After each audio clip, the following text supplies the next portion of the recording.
Fala pessoas, tudo bem com vocês? Faz um certo tempinho que eu não ponho um vídeo aqui do nosso livro Astrologia, Psicologia e os Quatro Elementos do querido, fantástico, contemporâneo, maravilhoso, inteligente autor Stephen Arroyo.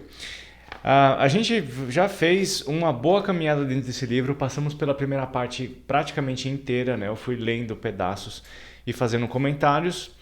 E agora a gente entra na segunda parte, que é a astrologia propriamente dita aplicada, né? Que é a parte 2. Os quatro elementos, dois pontos. Uma abordagem ao nível de energia para a interpretação dos mapas de nascimento. Para você que está chegando agora e está assistindo esse vídeo pela primeira vez sem entender o que está acontecendo, aqui no canal da Academia Astrológica, de tempos em tempos eu faço análise astrológica de livros marcantes. O ano passado, 2023, a gente fez uma série aí de 10 vídeos, se eu não me engano, sobre um livro maravilhoso chamado O Cavaleiro Preso na Armadura. Foi muito legal, foi uma experiência super bacana. E esse ano eu decidi fazer sobre um livro de astrologia, que é esse aqui, do Stephen Arroyo. Essa análise você vê todos os vídeos lá na página principal do canal, vai em playlists. Lá tem a análise astrológica de livros marcantes, é uma playlist. Lá tem todos os vídeos sobre o Cavaleiro Preso na Armadura e a série inicial desse livro aqui que a gente está fazendo a análise agora. E agora a gente entra na segunda parte, que nós vamos falar sobre os quatro elementos, começar a falar sobre os quatro elementos e essa abordagem psicológica que tem, que a gente pode colocar na astrologia, que é o foco do meu trabalho da astrologia terapêutica, tá? Então essa primeira parte aqui, o item 9, é astrologia, dois pontos, uma linguagem de energia. Então eu vou lendo aqui para vocês, ao mesmo tempo que eu vou fazendo algumas intervenções e tentando trazer um pouquinho de esclarecimento para alguns pontos desse livro. Isso aqui é pensado em você que está estudando astrologia, para você que quer começar a estudar astrologia, ou para você que é curioso ou já trabalha com astrologia e quer aprofundar um pouco os seus conhecimentos com uma visão diferente, que é uma coisa que eu gosto de fazer, né? A gente tem sempre que buscar visões diferentes, inclusive entender e até aplicar visões de pessoas que não concordam com a astrologia, que não gostam da astrologia, que acham que a espiritualidade é uma bobagem, porque afinal de contas a astrologia é o estudo da vida. Então quanto mais você compreende a vida em todas as suas facetas, melhor você consegue aplicar esses conceitos aqui, tá? Então, ó, aqui no começo já tem uma coisa bastante importante que liga com a questão psicológica. Embora a astrologia tenha sido descrita em termos de simbolismo, karma, sincronicidade, funções psicológicas, raios planetários, entre aspas, e assim por diante, a maioria dos astrólogos não viu o alicerce básico sobre o qual ela está assentada, que é a energia. De fato, toda a vida física e mental é uma manifestação de energia. Isso aqui é uma coisa bastante curiosa quando a gente começa a estudar psicologia junguiana, né? O Jung começa a falar, ele fala em alguns momentos sobre a energia emocional que fica, entre aspas, estocada em algum lugar da nossa existência e ela fica ali viva, pulsando. Em algum momento ela acha esse caminho para fora, acha uma forma de ser expressada através de várias situações que são gatilhos, que ativam os nossos complexos emocionais, que fazem a gente ter reações emocionais e blá blá blá, aquela coisa toda. Então é bastante interessante pensar nesse cruzamento de informações e de pensar que toda a vida, toda a nossa existência é energia manifestada em níveis diferentes de vibração, de concentração, né? Porque o nosso corpo é uma energia concentrada, com menos velocidade, né? Com menos vibração. Pelo menos é assim que eu entendo. Se vocês acharem que eu estiver errado, vocês fazem aqui, por favor, coloquem aqui no comentário, tá? Isso aqui tem outra passagem muito interessante quando a gente pensa na necessidade da compreensão do mapa natal de uma pessoa. A razão por que o horóscopo é traçado para o momento exato da primeira respiração é que somente nesse momento o organismo humano recém-nascido começa a trocar energia com o universo de uma maneira imediata. E aqui eu coloquei na minha leitura, eu coloquei aqui, ó, sem ser influenciado pelas energias da mãe. Eu não acho que isso é bem verdade. Se você olhar para a nossa expressão de vida, desde o momento do nascimento, moto passando. Desde o momento de nascimento até o momento da nossa morte, são manifestações de energia, certo? Se você fala também que as nossas emoções, segundo Jung, né, elas são concentrações de energias diferentes colocadas no inconsciente, não é possível, pelo menos da minha experiência, ter algum tipo de existência, algum tipo de vida, algum tipo de ação até desprovida da conexão com a energia materna. Não dá. Porque nós somos influenciados e não só pela materna, né, mas pela paterna também. Nós somos influenciados em nosso comportamento e nossa existência desde o momento da concepção. Isso é uma visão minha, tá? Desde o momento da concepção. E aí a gente vai tentar compreender qual que é o tipo de estímulo emocional que aquela pessoa tem com relação a papai e mamãe, desde esse momento, porque a gente vai pegar o estado emocional da mãe, o estado emocional do pai, o estado da relação entre os dois, qual que é o nível de amor, qual que é o nível de interesse, qual que é o nível de cumplicidade, isso vai ser inserido dentro daquela existência que começa a existir naquele momento de concepção. A partir disso, isso fica enraizado dentro de nós e vai se espalhando em nossos hábitos e comportamentos ao longo da vida inteira. Você pode pensar, não, mas tá aí uma pessoa que foi adotada, uma pessoa que não conhece pai e mãe, uma pessoa que pai e mãe morreram muito cedo e a pessoa não teve contato com isso. Não vai ter influência. Lógico que vai. Absurdamente, profundamente. É impossível a gente ter uma experiência de vida desprovida da energia emocional que pai e mãe colocaram dentro de nós, estando eles presentes ou não. Se papai e mamãe não estiveram presentes, isso causou um buraco gigantesco e isso vai ter repercussões emocionais muito profundas na pessoa. Se papai e mamãe estiveram presentes excessivamente, isso vai provocar problemas emocionais na pessoa que vão afetar ela pela vida inteira. Então, levando isso em consideração, a energia que a gente aplica na vida é completamente derivada de pai e mãe e vividas através dessa experiência ao longo da vida inteira. A diferença é que à medida que você vai vivendo, você vai trocando essa sua energia com o universo da sua maneira. A partir do ponto que você começa a tomar consciência de que você é um indivíduo e você precisa separar a sua existência da existência e influências de pai e mãe. Isso é o que o Jung chama de individuação, né? Onde você começa a separar esses valores mesmo e descobrir quem você é, além dos valores de pai e mãe, tá?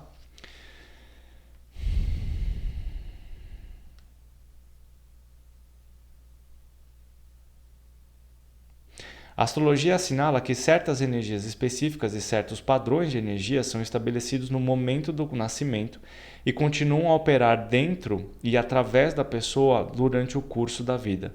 Se é possível dizer em astrologia que alguma coisa é destinada ou pré-determinada, tá? Isso aqui é bastante importante porque você tem um padrão e dentro desse padrão que ele fala na sequência, a coisa é a afinação inicial com as energias do universo do cosmos que ocorre no nascimento, mas o indivíduo fará com que essas energias, o que o indivíduo fará com essas energias e como as dirigirá só pode ser determinado dentro dos limites da experiência e da sutileza da percepção do astrólogo com relação ao que o cliente está dizendo para ele.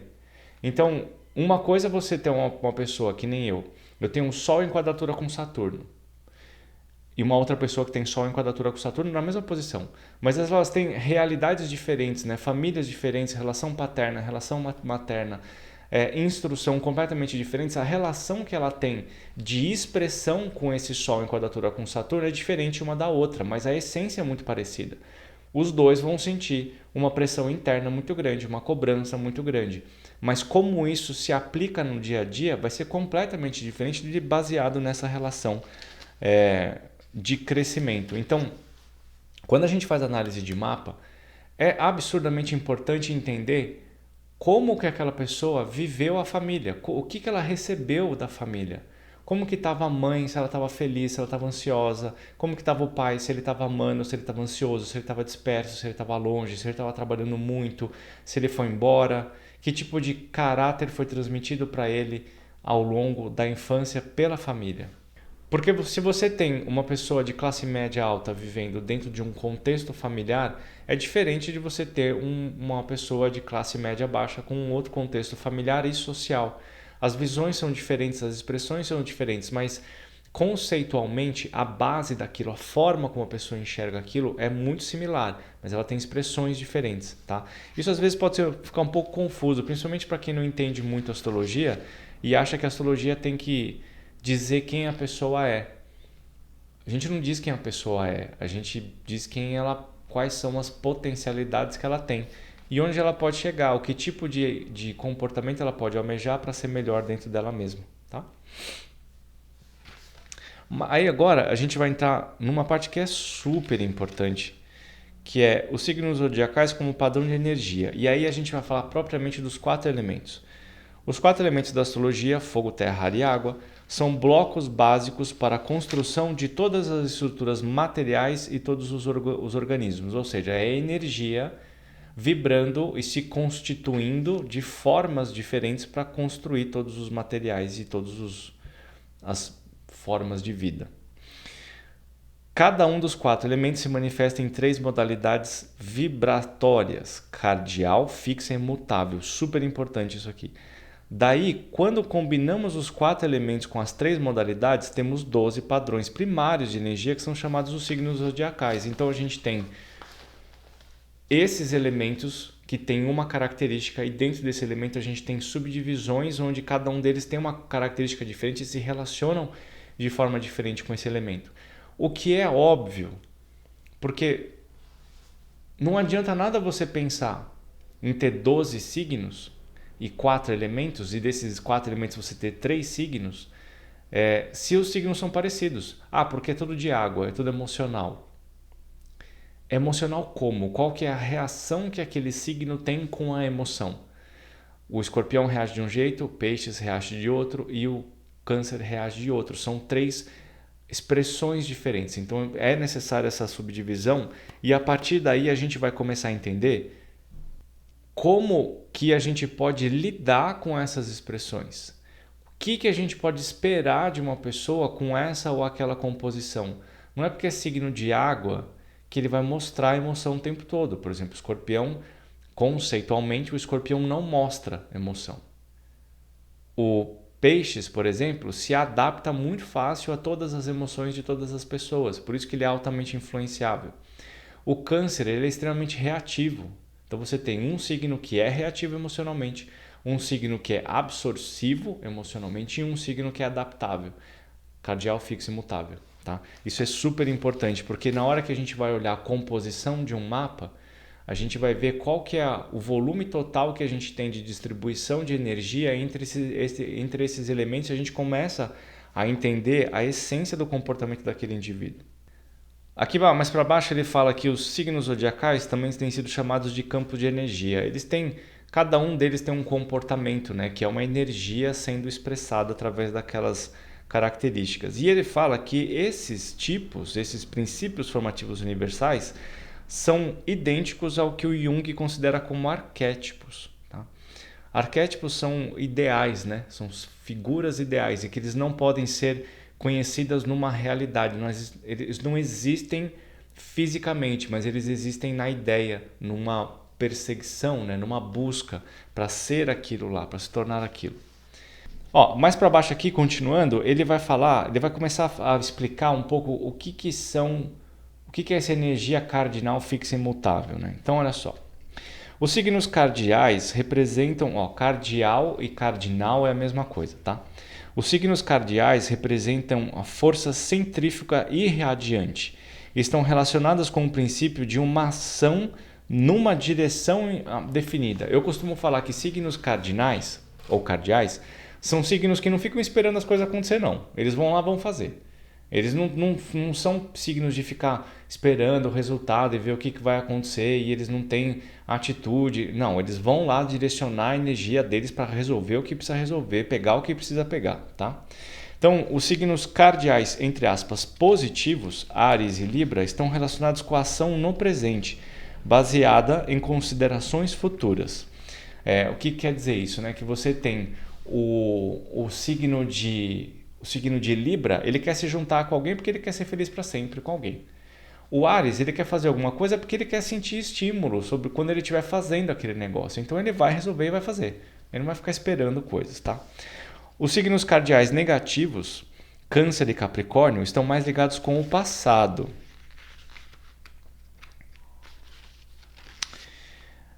Veja, por exemplo, o amor de Câncer ao lar, as antiguidades e a preocupação de Capricórnio com a tradição e a história. Tá?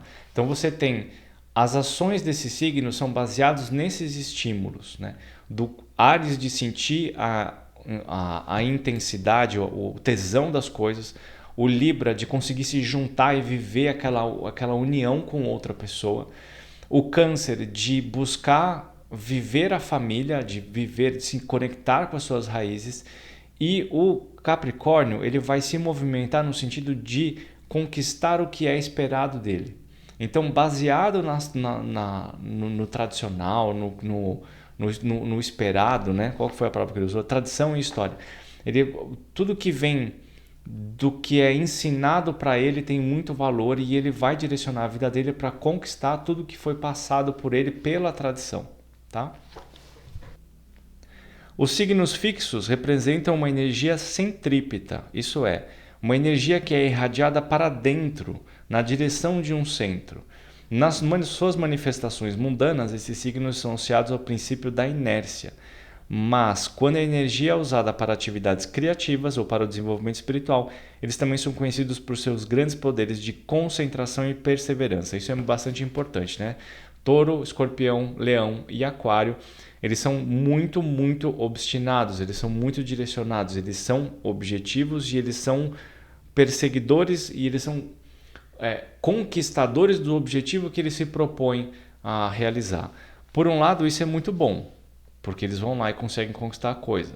Por outro lado, é ruim, porque eles não conseguem mudar de ideia. Se eles se determinam a ter uma conquista, eles vão atrás dessa conquista até morrer. É muito difícil esse pessoal mudar de ideia, né? É muito difícil o pessoal conseguir uma certa flexibilização no objetivo de vida. Às vezes você precisa mudar um pouquinho de ideia porque aquilo lá não fez... Na verdade, a gente precisa mudar de ideia com certa frequência. E saber que na hora que a gente consegue, na hora que a gente determina um objetivo, se a gente mudar de ideia, isso não faz a gente um perdedor, né? Um fracasso. Nos torna pessoas maduras, de perceber que aquilo lá já não faz mais tanto sentido para mim, então eu posso mudar de ideia aqui e está tudo certo. E aí eu vou me determinar a conquistar o próximo objetivo. É óbvio que você tem que ter alguma coisa fixa, né? Você não pode mudar disso o tempo todo, né? Das 3 quadruplicidades, os signos fixos são os mais centralizados no aqui e agora. No aqui e agora é no sentido de conquistar. Não quer dizer que eles não sonham. E também não quer dizer que eles não são afetados pelo passado. Cada um deles tem uma relação diferente com isso. Tá? O touro normalmente tem... O touro e aquário, né? Normalmente ele está mais focado no que está tátil, visível, comprovado, né? Mais real. O leão e o escorpião, como são signos mais emocionais, eles estão mais ligados com a memória emocional. O que aquilo provoca dentro de si. Tá? Então, a ação, esse aqui e agora, é mais nessa questão de me comporto desse jeito, é esperado isso de mim e é assim que eu vou viver. Tá? Os signos mutáveis estão relacionados com o princípio da harmonia e podem ser concebidos como padrões espiralados de energia. Peixes e Virgem simbolizam espirais de energia dirigidas para baixo. Assim, esses signos estão, de algum modo, ligados com o passado. Peixes com o karma, entre aspas, e Virgem, peixes com o karma passado e Virgem com as crises passadas ocorridas no desenvolvimento da personalidade. Gêmeos e Sagitário simbolizam espirais de energia dirigidas para cima e estão orientadas para o futuro, dando origem a tendências proféticas dos sagitarianos e às intermináveis especulações dos geminianos. Não sou eu que estou falando dessa vez, hein? Então, entende? Você conseguem ver que essencialmente cada um dos signos manifesta... A câmera está errada aqui. Essencialmente cada um dos signos manifesta um padrão de energia vibrando de formas diferentes. E isso traz para a personalidade traços diferentes de comportamento. Às vezes, quando você tem elementos que são opostos presentes com muita intensidade no mapa, como por exemplo um Sol em Peixes e Lua em Virgem em oposição, você tem uma ambiguidade, um conflito interno muito intenso, porque você está vivendo características muito diferentes dentro da mesma personalidade, e isso pode dar necessidade de orientação para caminhos diferentes. Isso pode ser muito complexo, tá? Isso pode ser muito difícil para a pessoa.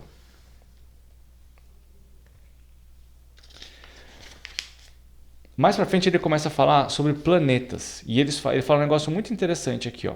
Eles representam os princípios ativos mais importantes que simultaneamente formam o caráter e motivam todos os tipos de autoexpressão em todos os níveis, mental, emocional e físico. Em termos antigos, os planetas simbolizam os deuses que devem ser adorados. Isso aqui é absurdamente importante. Isso significa que essas forças fundamentais de vida não podem ser ignoradas, a não ser que o indivíduo se responsabilize pelas consequências. Elas devem ser reconhecidas, receber a devida atenção e ser aceitas. Então, a energia essencial delas pode ser conscientemente dirigida. Se não temos percepção dessas forças em nossa vida, então estamos à mercê delas.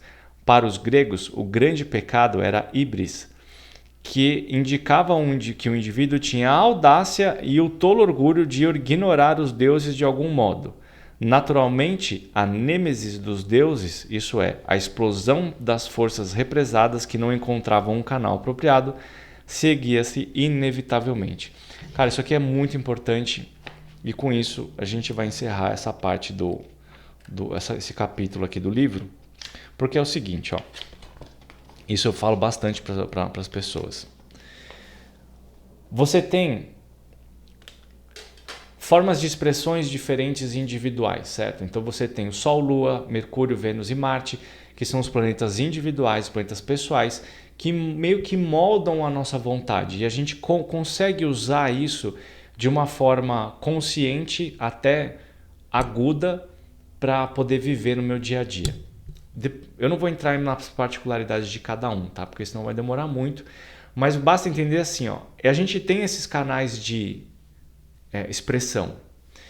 E a gente tem os outros planetas, né? Júpiter, Saturno, Urano, Netuno e Plutão. E a gente tem divisões sobre isso. Então, você tem os planetas pessoais, tem os planetas sociais, que são Júpiter e Saturno, e os planetas geracionais, que são Urano, Netuno e Plutão.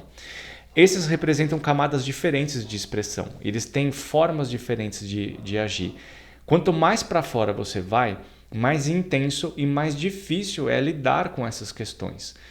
E aí a gente pode até cair no risco de ignorar essas histórias e querer não agir em cima disso.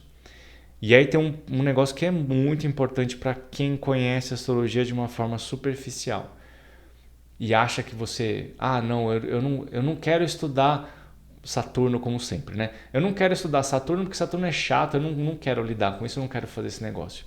Como o Arroyo falou aqui, se os deuses não são cultuados, vai haver uma explosão séria em algum lugar da sua vida que vai fazer com que tudo que exista ali seja consumido pela ira do Olimpo.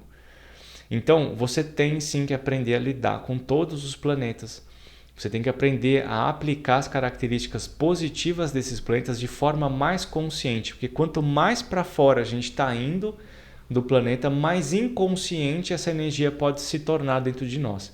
E à medida que você vai amadurecendo, você vai criando essa consciência sobre essa energia e vai aplicando isso de forma prática no seu dia a dia. Tá? Isso precisa acontecer.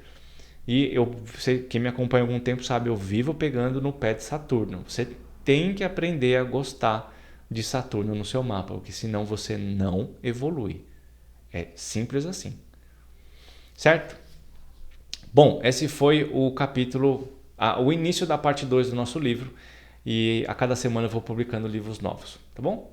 Beijo para vocês, até o próximo.